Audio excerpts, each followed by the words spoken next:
बचाओ बचाओ, कोई मेरी मदद करो, ये शैतान मुझे उठाकर भाग रहा है। वहीं उस औरत की चिल्लाने की आवाज सुनकर किसान घर से बाहर आता है। एक बार एक शैतान राक्षस और उसकी पत्नी चुड़ैल वह दोनों एक गुफा में आते हैं। वहां आकर शैतान चुड़ैलों की रानी बकरी चुड़ैल से कहता है, बकरी चुड़ैल, तुम मेरी बेटी को आजाद कर दो। तुम मुझे जैसा करने को कहोगी मैं वैसा ही करूँगा। बकरी चुड़ैल कहती है, शैतान, तुम्हें तो पता है मैंने तुम्हारी बेटी को यूं ही नहीं कैद किया। मुझे बच्चों से बहुत प्यार है। मैं भी एक बच्चे को जन्म देकर उसकी माँ बनना चाहती हूँ। इस काम में तुम मेरी मदद करो। तुम धरती लोक जाकर किसी गर्भवती औरत को यहाँ मेरे पास लेकर आओ। फिर मैं तुम्हारी बेटी को आजाद कर दूंगी। और याद रखना, अगर तुमने मुझे धोखा देने की कोशिश की तो मैं तुम्हारी बेटी को मारकर खा जाऊंगी।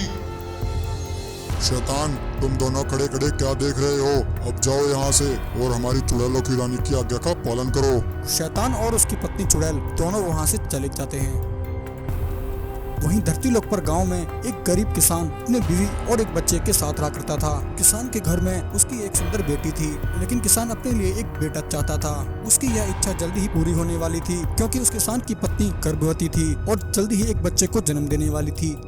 एक दिन जब किसान की पत्नी अपने घर में आराम कर रही थी, तभी उसी समय वह शैतान और उसकी पत्नी चुड़ैल वह दोनों गांव में आते हैं। वहां आकर शैतान और चुड़ैल गांव में गर्भवती औरत को तलाश करने लगते हैं। तभी उनकी नजर किसान की गर्भवती पत्नी पर पड़ती है। शैतान उसे देखकर कहता है, चुड़ैल, मुझे इस औरत में से एक छोटे बच्चे की गंध आ रही है। लगता है ये औरत गर्भवती है। चलो इस औरत को उठा लेते हैं और उसे चुड़ैल के पास ले चलते हैं।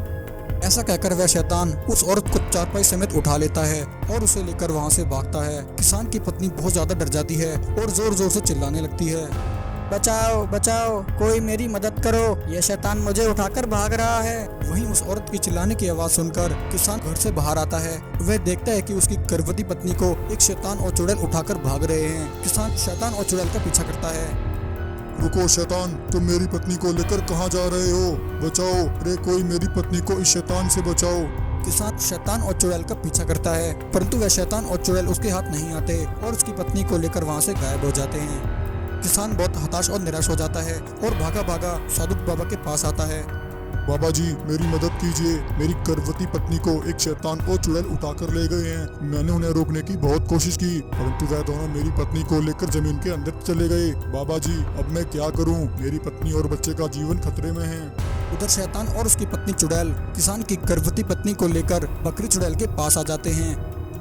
चुड़ैल, मैं तुम्हारे लिए एक गर्भवती औरत ले आया हूँ। अब तुम मेरी बच्ची को आजाद कर दो।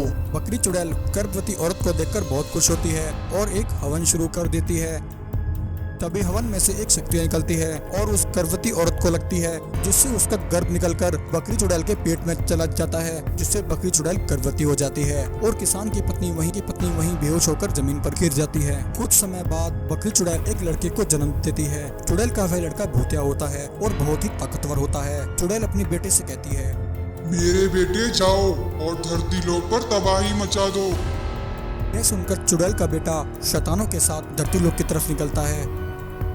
उधर साधु बाबा किसान को लेकर इच्छाधारी नागिन के पास आ जाते हैं और इच्छाधारी नागिन को सारी बात बताते हैं। तभी बकरी चुड़ैल का बेटा अपने शैतानों के साथ वहां आ जाता है। तभी उसकी नजर इच्छाधारी नागिन पर पड़ती है। वह कहता है, शैतानो, यह तो इच्छाधारी नागिन है। मेरी माँ को इस नागिन की ही तलाश थी। चलो इसे पकड़ लेते हैं। ऐसा कहकर चुड़ैल का बेटा नागिन को पकड़ने के लिए उसकी तरफ आता है। तभी नागिन अपनी शक्तियों से उन सभी पर हमला करती है और चुड़ैल के बेटे को बंदी बना लेती है। फिर नागिन अपनी शक्ति से उन सभी शैतानों को मारने ही वाली थी कि इतने में वह शैतान और उसकी पत्नी चुड़ैल वहां आ जाते हैं।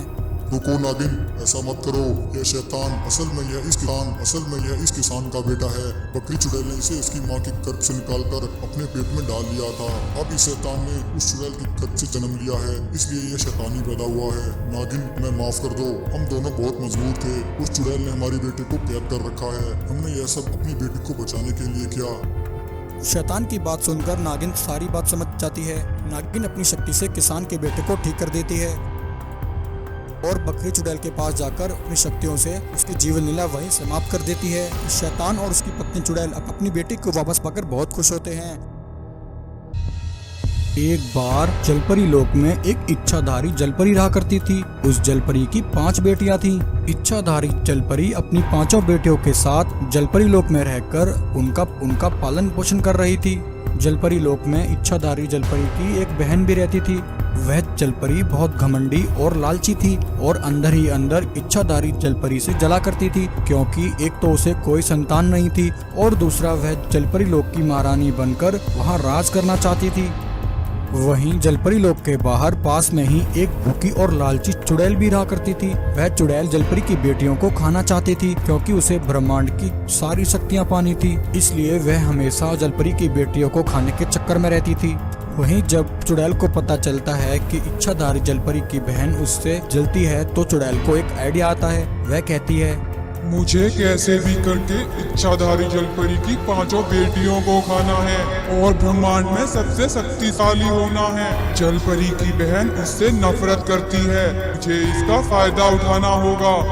यह कहकर चुड़ैल उस लालची जलपरी के पास आती है और कहती है, सुनो जलपरी, मुझे पता है तुम जलपरी लोक की महारानी बनकर यहाँ राज करना चाहती हो। जलपरी लोक की महारानी बनने में मैं तुम्हारी सहायता कर सकती हूँ, परंतु तुम्हें मेरा एक काम करना होगा।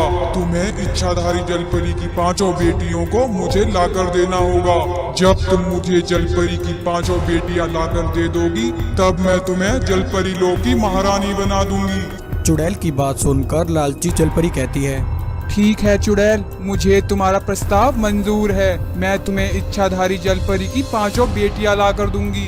एक दिन इच्छाधारी जलपरी अपनी बहन से कहती है, बहन, मुझे कुछ जरूरी काम से कुछ समय के लिए जलपरी लोक से बाहर जाना है। मैं अपनी बेटियों को तुम्हारे पास छोड़कर जा रही हूँ। मुझे यहाँ तुम्हारे अलावा किसी पर भरोसा नहीं। तुम मेरी बच्चियों की देखभाल करना, मैं जल्द ही वापस आ जाऊंगी। इच्छाधारी जलपरी की बात सुनकर लालची जलपरी बहुत खुश हो जाती है, क्योंकि वह तो इसी मौके की ही तलाश में थी। यह कहकर इच्छाधारी जलपरी वहां से चली जाती है। तब लालची जलपरी जलपरी की बेटियों से कहती है, चलो मेरी बच्चियों, आज मैं तुम्हें जलपरी लोक की सैर करा कर लाती हूँ। यह कहकर वह लालची जलपरी की 5 बेटियों को लेकर चुड़ैल के पास आ जाती है और चुड़ैल से कहती है, चुड़ैल, मैंने अपना वादा पूरा किया। मैं इच्छाधारी जलपरी की 5 बेटियों को तुम्हारे पास ले आई। जलपरी की 5 बेटियों को देखकर चुड़ैल बहुत खुश हो जाती है। वह उस लालची जलपरी पर हमला करके उसे बेहोश कर देती है और उसे वहीं कैद कर लेती है। यह देखकर लालची जलपरी कहती है, धोखा चुड़ैल, तुमने मेरे साथ धोखा किया है। तुमने मुझसे वादा किया था कि तुम मुझे जलपरी लोक की महारानी बनाओगी। जलपरी, मैं इतनी बेवकूफ नहीं हूँ कि तुझे जलपरी लोक की रानी बना दूं। मैं बरसों से जलपरी लोक पर राज करने का सपना देख रही हूँ। जलपरी की 5 बेटियों को खाकर मैं अमर हो जाऊंगी और फिर ये जलपरी लोक मेरा हो जाएगा। वहीं जब इच्छाधारी जलपरी लोक वापस लौटती है, तो जलपरी लोक में अपनी बच्चियों को ना पाकर वह बहुत दुखी हो जाती है और रोने लगती है। तभी वहां जलपरी के पास एक बाज आता है। बाज जलपरी से कहता है, इच्छाधारी जलपरी, मुझे पता है तुम्हारी 5 बेटियां कहाँ हैं। इच्छाधारी जलपरी, तुम्हारी बहन तुम्हारी 5 बेटियों को लेकर चुड़ैल के पास गई है। तुम्हारी बहन ने चुड़ैल से एक वादा किया है कि अगर वह तुम्हारी बेटियों को चुड़ैल को देगी, तो चुड़ैल बदले में उसे जलपरी लोक की महारानी बनाएगी। तुम्हारे यहाँ से जाते ही तुम्हारी बहन तुम्हारी सभी बच्चियों को लेकर चुड़ैल के पास गई है। इच्छाधारी जलपरी, देर मत कीजिए, वह चुड़ैल तुम्हारी बच्चियों को खाकर अमर होना चाहती है। अगर वह इसमें कामयाब हो गई तो उसे कोई नहीं मार सकता। बाज भाई, तुम मुझे इसी समय चुड़ैल के पास ले चलो।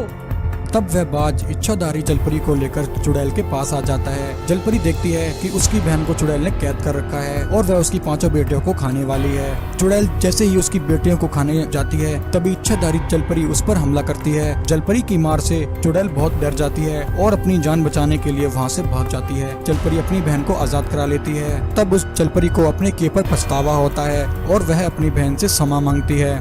बहन, मुझे माफ कर दो, मुझसे बहुत बड़ी गलती हो गई। मैंने लालच में आकर तुम्हें धोखा दिया। मुझे माफ कर दो। मैं आज से तुम्हारी बेटियों को अपनी बेटियों की तरह समझूंगी। इच्छाधारी जलपरी अपनी बहन को माफ कर देती है। फिर वह सभी जलपरी लोक में खुशी खुशी रहने लगते